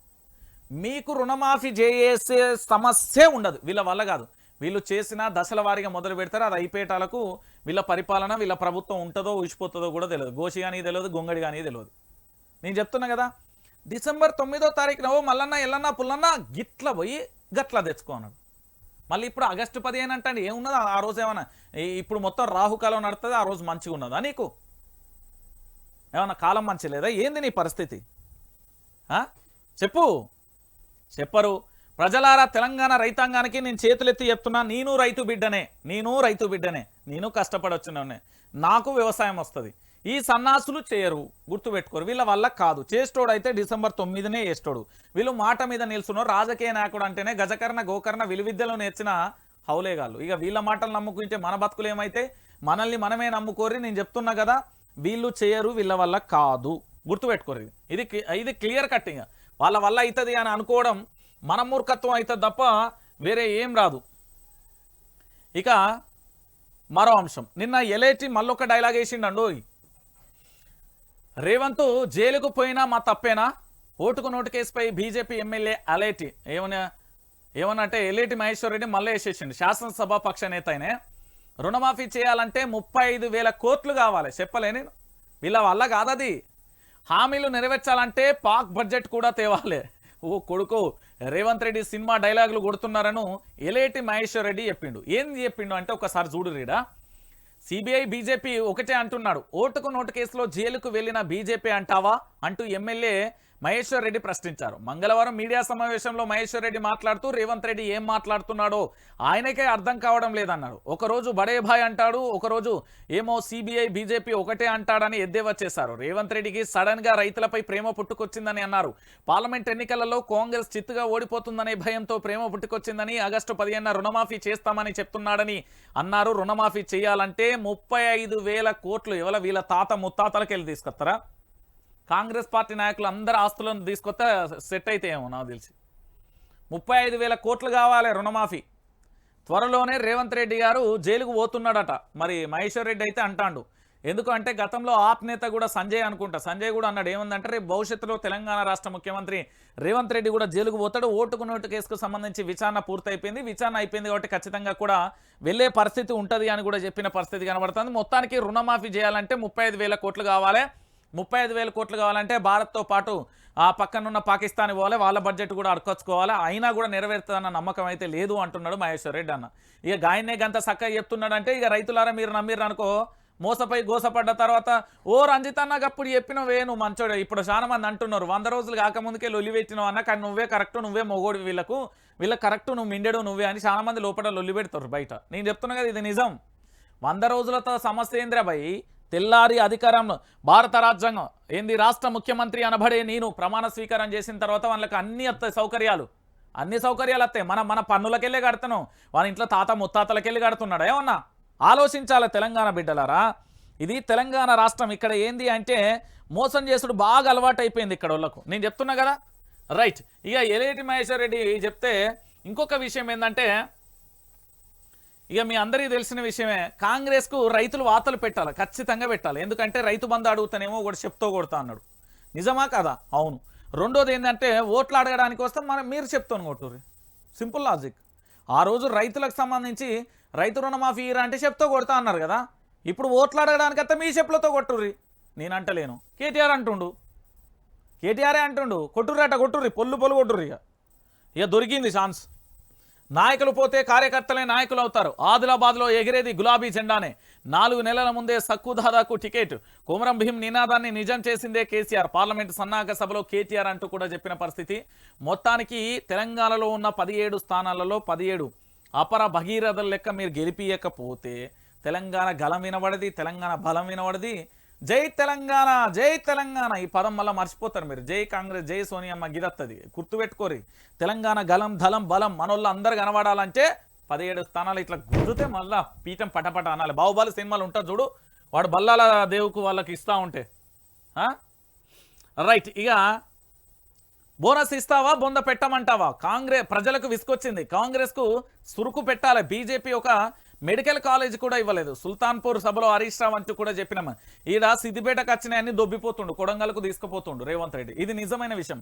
సిద్దిపేట ప్రజలందరికీ కూడా 3 నామాలు పెడుతున్నది కాంగ్రెస్ ప్రభుత్వం. నిజంగా బోనస్ ఇస్తామంటే ఎన్నికల కూడా అంటున్నారే వీళ్ళు. ఏమన్నా అంటే ఎన్నికల కూడా రేపు పొద్దుగల స్థానిక సంస్థల ఎన్నికలు వస్తాయి, అప్పుడు కూడా ఎన్నికల కూడా అంటాడు. హరీష్ అన్న చూడు, బోనస్ ఇస్తావా, బొంద పెట్టమంటావా? బొంద పెట్టాలి, ప్రజలందరూ బొంద పెట్టాలి, లేకపోతే ఎట్లుంటది? రేవంత్ చెప్పినా వడ్లు కొంటలేరు, వారం దాటిన మార్కెట్లలోనే ధాన్యం ఇప్పుడు కొనలేమంటున్న అధికారులు. జనగామ మార్కెట్లో రైతుల ధర్నా, వడ్లు తిరిగి తీసుకెళ్తున్న అన్నదాతలు. ఇక చూడురి, ఆ ఒక్కరోజు అప్పుడు ఏది నల్గొండలు కొనకపోతే మన ఎవరు బండి సంజయ్ అన్న ఇంకెవరెవరు చాలా మంది వచ్చి కాంగ్రెస్ వాళ్ళు డింగ్ చక్క అని ఇట్లా డాన్స్ వేసుకుంటూ వచ్చి, ఇగో ఇట్లా ఏంది అంటాడు, ఇంతంత ధాన్యం తీసి ఇగో కేసీఆర్ కొంటలేము. మరి ఇప్పుడేం గడ్డి బీక్తున్నారా, గాడిద పాలు దోముతున్నారా? ఏంది కథ ఏంది? చెప్పురు వడ్లు కొంటలేరు అని వాపస్ తీసుకుపోతారు. ఏడబోసుకోవాలి అవి రైతులు, ఏడబోసుకోవాలయ్యా. వాళ్ళకు ఉన్నదే చిన్న ఇంతంత అర్రా, ఆ ఇండ్లలో ఏడబోసుకోమంటావు? పండించింది అమ్మనీక, దాసుకోనీక. ఒకప్పుడు తెలంగాణ అంటే అన్నపూర్ణ, ఇప్పుడు తెలంగాణ అంటే ఆగం బతుకులు అయిపోతున్నాయి. తెలంగాణ బిడ్డలారా ఒకసారి మీరే చూడురి, రైతులందరూ వడ్లను తిరిగి తీసుకెళ్తున్నారు ఇంటికి. ఎక్కడ ఎవడు కొనుగోలు కేంద్రాలను వీళ్ళకి అడ్మినిస్ట్రేషన్ తెలియదన్న, వీళ్ళ వల్ల కాదు. నేను చెప్తున్నా కదా, అనవసరంగా మన గొంతుక మనం పోసుకోకూర్రి.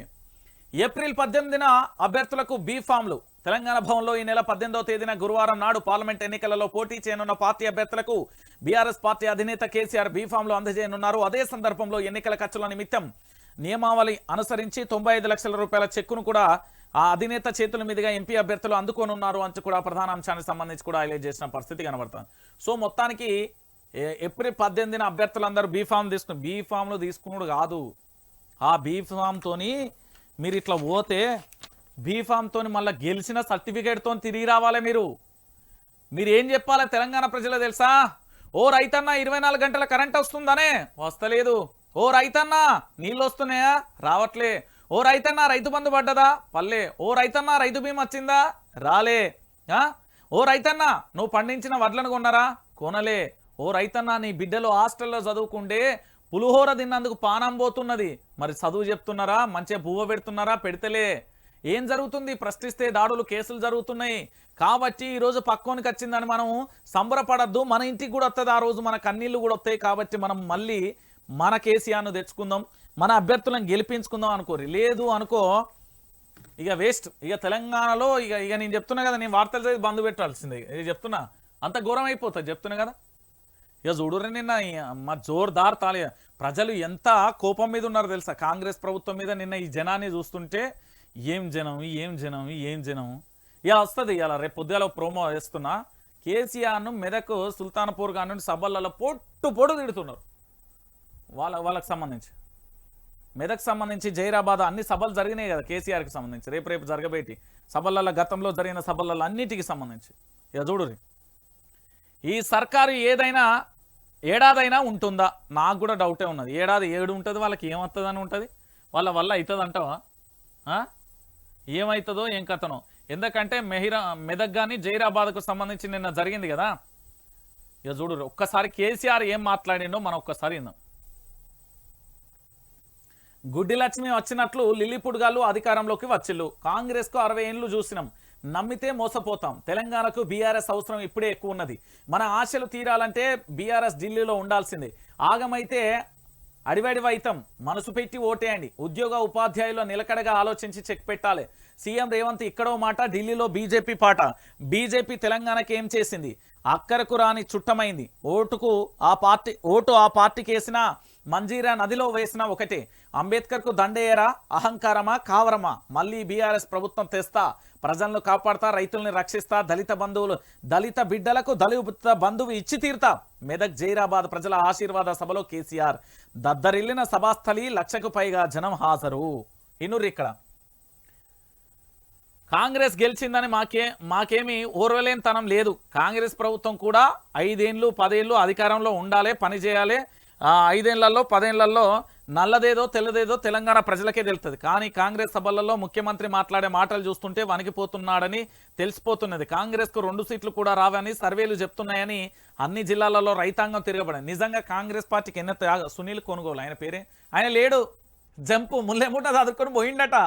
అమ్మ నేను పోతున్నా తెలంగాణను వదిలేసి ఉరుకుతుండట, ఒకటే ఉరుకుడట. వామ్మో నేను రాను రేవంత్ రెడ్డి అంటుండట. తెలంగాణలో కాంగ్రెస్ పార్టీ 2 సీట్లు పట్టుమని పార్లమెంట్లలో గెలవదు. చూడురు మీరు. ముఖ్యమంత్రి బీజేపీలోకి జంపు కొడతాడేమో. ముఖ్యమంత్రి భయం కంపం చూస్తుంటే ప్రభుత్వం ఏడాది కూడా ఉండేటట్లు లేదనిపిస్తుంది. ఎవరు ఎప్పుడు పోయి బీజేపీలో కలుస్తారో తెలియదు. స్వయంగా ముఖ్యమంత్రి బీజేపీలోకి జంపు కొడతాడేమో తెలియదు. సీఎం ఈడ ఒక మాట, ఢిల్లీలో ఇంకో మాట మాట్లాడుతున్నాడు అంటూ కూడా చెప్పిండు. ఇక చూడురి, పంట బోనస్ ఇవ్వాల్సిందే, దానికి కూడా అడ్డు లేదు. బోనస్ కోసం ప్రభుత్వాన్ని ఎక్కడికక్కడ నిలదీద్దాం. ఎన్నికలలో ఏది బ్రాండ్లు ఇచ్చారు కదా, ఇప్పుడు చిట్టీలు ఇవ్వండి. డిసెంబర్ 9 ఏమైంది, మళ్ళీ ఆగస్టు 15 అంటారా? అసలు కాంగ్రెస్ రుణమాఫీ చేస్తాదా? నమ్మగలమా? సాగు హామీలపై పోస్ట్ కార్డు ఉద్యమం చేయాలి. పోలీసులు దౌర్జన్యాలు బంద్ చేయర్రి. పోలీసులు దౌర్జన్యాలు బంద్ చేయర్రి. పోలీసులు దౌర్జన్యాలు బంద్ చేయర్రి. కేసీఆర్ చెప్పిండు. కేసీఆర్ చాలా సీరియస్గా ఉన్నాడు వ్యవస్థను. నెక్స్ట్ సారి గవర్నమెంట్ కేసీఆర్ వస్తే వాళ్ళకు ఘోరంగా ఉంటుంది చెప్తున్నా కదా. ఇక పూర్తి స్థాయిలో కూడా డీజీపీ తీరు మారాలి, లేకపోతే జనం తిరగబడతాడు, కేసీఆర్ హెచ్చరిక అంటూ కూడా చూసిన పరిస్థితి. సో మొత్తానికి మెదక్ పార్లమెంట్ అభ్యర్థిగా బరిలో దిగిన వెంకట్రామిరెడ్డి కానీ, ఇటు కుంభం అనిల్ కదా, గాలి అనిల్ను వీళ్ళిద్దరు అభ్యర్థులుగా ఉన్నారు. వీళ్ళిద్దరిని పూర్తి స్థాయిలో కూడా గెలిపించమని కేసీఆర్ అయితే చెప్పిండు. ఇటు అనిల్ కానీ వెంకట్రామిరెడ్డి కానీ ఇద్దరికి మంచిగా కారు గుర్తుకు ఓటేరి గెలిపించుకుంటే మీకే మంచి జరుగుతుంది. ఇప్పుడు ఎట్లాగూ సెంట్రల్లో కాంగ్రెస్ రాదు, బీజేపీ కేసు ఏమవుతుంది, మురిగిపోతుంది ఓటు. బీజేపీకి సంబంధించి ఎట్లా వాళ్ళకు ఇతర రాష్ట్రాలలో వస్తుంది, మన తెలంగాణలో మనోళ్ళని గెలిపించుకుందాం, అయిపోయా. ఏముంటుంది ఇలా. ఇక చూడురి, ఇక నిన్న సివిల్స్లో మన తెలంగాణ బిడ్డలు వీళ్ళందరికీ కూడా వైఆర్టీవీ తరపున, జర్నలిస్ట్ రంజిత్ అనే నా తరపున, మా టీం తరపున, మా ఛానల్ అందరి తరపున కూడా కంగ్రాచులేషన్. ఆదిత్య శ్రీవాత్సవ్ కానీ, అనిమేష్ ప్రధాన్ కానీ, అనన్యారెడ్డి కానీ, హనిత కానీ, కౌశిక్ కానీ సివిల్స్లో మెరిసిన పాలమూరు బిడ్డలకు అనన్యారెడ్డికి ఆల్ ఇండియా 3వ ర్యాంక్ వచ్చింది. సో తొలి ప్రయత్నంలోనే విజయం సాధించిళ్ళు. కోచింగ్ తీసుకోకుండానే సత్తా చాటిళ్ళు. మనోళ్ళు 50 మందికి ఇక ర్యాంకులు. యూపీకి చెందిన ఆదిత్య టాపర్. 1016 మంది అభ్యర్థుల ఎంపిక. హనిత పట్టుదల ఆదర్శప్రాయం అంటూ కూడా చెప్పిన పరిస్థితి. వీళ్ళని చూసి చాలామంది కోచింగ్ సెంటర్లలో కోచింగ్లు తీసుకుంటారు. నాకు కోచింగ్ లేకపోతే నేను చదవనే అంటారు. ఇంటికాడ ఏది కన్నీళ్ళు, అవి ఏంది అంటే దుఃఖపేటు కన్నీళ్ళు. వాళ్ళు చదువు లేదు పాడు లేదు, కోచింగ్ సెంటర్లకు వస్తారు. కోచింగ్ సెంటర్లకు వచ్చింది మాకు నోటిఫికేషన్లు ఇస్తలేడు కేసీఆర్ అని ధర్నా చేస్తారు. వాళ్ళు వెనుక వాళ్ళ కోచింగ్ సెంటర్లో వాళ్ళకు యూట్యూబ్ ఛానళ్ళు ఉంటాయి. వాళ్ళు కూడా ఏంది అంటే వ్యవస్థతో లింకప్ అయ్యి వీళ్ళని ఆగం చేస్తారు. ఏ కోచింగ్ లేకుండా చదివిన బిడ్డలు వీళ్ళు చూసిర్రా. ఏ కోచింగ్ లేకుండా చదివి బిడ్డలు కలెక్టర్, ఇప్పుడు పెద్ద సివిల్స్లో చదివి కలెక్టర్, ఐఏఎస్, ఐపీఎస్లు అవుతారు. ఇది ఇట్లుంటుంది కథ. ఏ ప్రయత్నం, మనలో సత్తా ఉండాలి, మనలో టాలెంట్ ఉండాలి, కానీ ఎవరి దగ్గరికి పోతే ఏమవుతుంది. వీళ్ళందరికీ మా తరపున అయితే మంచిగా హృదయపూర్వక శుభాకాంక్షలు. మీరు మస్తు చేయరి, లంగలను దొంగలను మొత్తం లోపటేయరి, పేదోడికి మాత్రం న్యాయం చేయరు. ఎందుకంటే పేదోడి కష్టాలు మీ అందరికీ తెలుసు కాబట్టి మీకు అదొక్క విజ్ఞప్తి అయితే చేస్తున్నా. రైట్, ఇక మరో అంశం. 40 మంది నక్సల్స్ మృతి. ఛత్తీస్గఢ్లో భారీ ఎన్కౌంటర్. మృతులలో అగ్రనేత శంకర్రావు. ఎన్నికల వేళ ఎదురుకాల్పులు. ఏంది 5 ఏళ్లలో అతిపెద్ద ఆపరేషన్. కాల్పుల మూతతో దద్దరిల్లిన దండకారణ్యం. మావోయిస్టు ప్లీనరీపై ఆర్మీ పోలీసుల దాడి. 29 మంది మృతి చెందినట్లుగా అధికారిక ప్రకటన. 40 మంది చనిపోయారు. అనధికారిక వర్గాలు. మృతుల సంఖ్య పెరిగే అవకాశం అంటూ కూడా చూడొచ్చు. మొత్తానికి ఛత్తీస్గఢ్కి భూపాల్పల్లికి సంబంధించిన జిల్లాకు సంబంధించిన చల్లగరికకు చెందిన శంకర్రావు, ఛత్తీస్గఢ్కు చెందిన లలిత, వీళ్ళు మావోయిస్టు పార్టీకి సంబంధించిన అగ్రనేతలు. అయితే దీని మీద నిన్న ఒక డిస్కషన్ నడిచింది. మనం ఆధునిక యుగంలో ఉన్నాం, మన టెక్నాలజీ అందుబాటులో ఉంది, శాటిలైట్ సేవలను కూడా వాడుకుంటున్నాం, గ్రహాలు, ఇతర గ్రహాలు, వాటి మీద కూడా పరిశోధనలు చేస్తున్నాం. కానీ ఇక్కడ పోలీసులకు ఉగ్రవాదులకు సంబంధించి జరిగినప్పుడు ఈజీగా ఐడెంటిఫై చేస్తున్నారు. మావోయిస్టులకు సంబంధించి ఎందుకు ఐడెంటిఫై చేయట్లేదు? రాజ్యానికి వాళ్ళకి ఏమన్నా సంబంధమా అంటే ప్రజల కోసం పోరాటం చేస్తున్నారు. అది ఒకప్పటి పోరాట పటిమ, అది అందరూ అప్రిషియేట్ చేస్తారు. దాని వెనుక జరుగుతున్న మర్మం ఏంటిది అనేది త్వరలో ఒక ఇంటర్వ్యూ రాబోతుంది, దాన్ని చూడు. ఇక వీళ్ళు ఏం రాసుకుంటారు, వీళ్ళది ఇక భజన పేపర్లోనే ఏముంటాయి. ఇక తెలంగాణలో అమిత్ షా ఆపరేషన్ సర్వేల రిపోర్టుతో స్టేట్ పై మరింత ఫోకస్. రాష్ట్రంలోకి సీక్రెట్ టీమ్స్, పార్టీ ఎంపీ అభ్యర్థులకు తెలియకుండా అబ్జర్వేషన్, తాజా పరిస్థితులపై ఎప్పటికప్పుడు నివేదికలు, ప్రచార వివరాలు సైతం అమిత్ షాకు అందజేత అధిష్టానం నుంచి రాష్ట్ర లీడర్షిప్ కు సూచనలు, ప్రచారం స్ట్రాటజీలపై రెగ్యులర్ గా దిశానిర్దేశం, డబుల్ డిజిట్ స్థానాలు గెలిచేలా వ్యూహం, పార్టీ నెట్వర్క్, అదనంగా ప్రత్యేక ఏర్పాట్లు, బీజేపీ నాంపల్లి ఆఫీసులో కొన్ని బృందాలు మకాం, ఫీల్డ్లో రోజువారీగా మరికొన్ని టీంలు అంటూ కూడా చూడొచ్చు. కాంగ్రెస్ 5 స్థానాలు సైతం గెలవదు. బీఆర్ఎస్ తో కలిసి ఆ పార్టీ నాటకాలు ఎలేటి. కాంగ్రెస్ 2 స్థానాలే గెలుతుందా? కాంగ్రెస్ కు ఓటేస్తే దాని విలువ 0. అవును, నిజమే, అది కాంగ్రెస్ కు ఓటేసిన 0. సో కంటైన్మెంట్ బీజేపీ అభ్యర్థి సంబంధించి వంశా తిలక్కట. సో పూర్తి స్థాయిలో నేను ఏమంటున్నానంటే, భారతీయ జనతా పార్టీ అయితే తెలంగాణ మీద దృష్టి సారించింది, దాంట్లో ఎలాంటి డౌట్ లేదు. వీళ్ళు డబల్ డిజిట్ కోసం అయితే పోరాటం చేస్తారు, ఏదైనా చేయొచ్చు. భారతీయ జనతా పార్టీకి ఆ శక్తి కూడా ఉన్నది కాబట్టి, అన్ని వనరులు ఉన్నాయి కాబట్టి పెద్ద ప్రాబ్లం కాదు, దాంట్లో పెద్ద చెప్పాల్సిన విషయం కూడా కాదు. మీ అందరికీ తెలుసు ఏంది. పోలీసులు వాహనాలను తనిఖీ, ప్రభుత్వ వెహికల్స్ను వదిలిపెట్టాం, ఎలక్షన్ డ్యూటీ వాహనాలకు నో రిలీఫ్, నగదు రవాణా కట్టడిపై ఈసీ సీరియస్, నెల రోజులలో 121 కోట్ల స్వాధీనం, నోటిఫికేషన్ తర్వాత పెరిగే ఛాన్స్, ఫోన్ ట్యాంపరింగ్ కేసు ఘటనతో అలర్ట్. ఏం లేదు ఆడేంది అంటే, ఎవరెవరైతే సామాన్, నిన్న నేను పోయినా కదా, నా బండి నా పేరు పోయి, నా వెనక 3-4 బండ్లు వచ్చినాయి, అవి రాజకీయ పార్టీలు, అవి ఆపలే. నేను చెప్తున్నా కదా, నేనే సాక్ష్యం. ఎవడో ఎక్కడ ఎందుకు ఆడగో టెంట్ కార్డు ఉంటారు, ప్రతి వెహికల్ని అయితే చెక్ చేస్తలేరు. ఇది రియాలిటీ, చెప్తున్నా కదా, ఇది రియాలిటీ. ఎవరు ఏమన్నా అనుకోని మనకు సంబంధం లేదు. వాళ్ళు రమ్మన్నా నేను తీసుకెళ్తా, ఎవరన్నా పై అధికారులు ఎక్కడ నుండన్నా వస్తే నేను కూడా తీసుకెళ్తా, వాళ్ళకు కూడా చూపెడతా. వాస్తవాలు తెలంగాణ బిడ్డలందరికీ కూడా తెలవాలి కదా. ఇదేమున్నది భజన పత్రిక, భజన పత్రికలు ఏముంటాయి?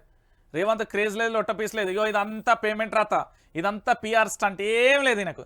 తెలంగాణలో ఎవరు దేక్తలేడు, పక్క రాష్ట్రం పోతాడట, అడిపోయి హిందీ సక్కరాదే ఇంగ్లీష్ సక్కరా, ఏం మాట్లాడతాడండి? గా ఇంటర్వ్యూ పోతేవి బీజేపీ కోటెత్తాను యువతాడు వేసుకొని ఇష్టమైంటివి, ఎందుకు వేయాలి? ఇగో నువ్వు అట్లయితే ఇది అవుతుందని ఎందుకు చెప్పలేకపోయాడు? ఎక్స్ప్లెనేషన్ ఎందుకు ఇవ్వలేకపోయాడు ఆ యువతకు? అదేంటి ఇండియా టీవో ఏదో జాతీయ మీడియాలో ఇచ్చింది, ఇజ్జత్ తీసుకున్నాడు, అయిపోయింది.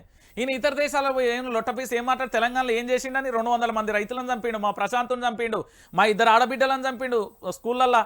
ఓ మన లాకప్ డెత్ జరిగింది, మా జర్నలిస్టుల మీద దాడి జరిగింది, నా మీద అక్రమ కేసులు పెట్టించిండు. ఈయన ఏం చేసిండని పక్క రాష్ట్రంలో పోతే లొట్టపీసే, క్రేజ్ లేదు, లొట్టపీసులే, అది ఎపిసోడ్ ఎప్పుడో ఒడిచిపోయింది.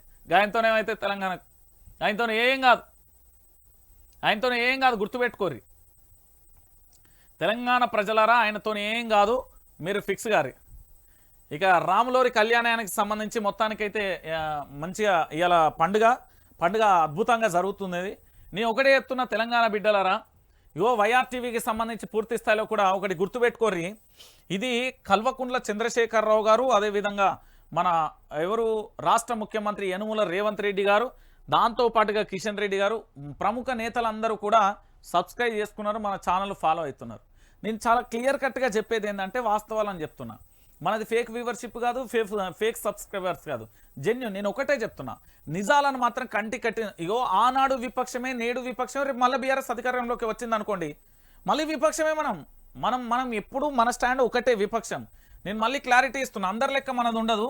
ఇగో ఇది మనది 9908572666, ఇది మన నెంబరే. దీంట్లో మీ సమస్యలు కానీ ఏదైనా ఉంటే వాట్సాప్ చేయర్రి, దీని ఫోన్పే ఒకటే ఉన్నది, ఎవరైనా సహకారం చేయాలంటే కూడా చేయర్రి. చాలా మంది అడుగుతున్నారు, అన్న నీ నెంబర్ ఇగో ఇది వాట్సాప్ చేయర్రి.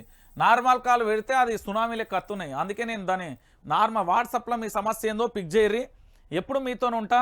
అట్లనే ప్రశాంత్ కుటుంబానికి ఈ రాష్ట్ర ప్రభుత్వం న్యాయం చేయాలి, ₹1 కోటి ఎక్స్గ్రేషియా ఇవ్వాలి, వాళ్ళకి డబుల్ బెడ్రూమ్ ఇల్లు ఇవ్వాలి, వాళ్ళకి 4 ఎకరాల భూమి ఇవ్వాలి, వాళ్ళ ఇంట్లో ఉద్యోగం కల్పించాలి. ఇది రాష్ట్ర ముఖ్యమంత్రి యనుమల రేవంత్ రెడ్డి గారికి వైఆర్టీవీ న్యూస్ ఛానల్ డిమాండ్ చేస్తున్నది బై.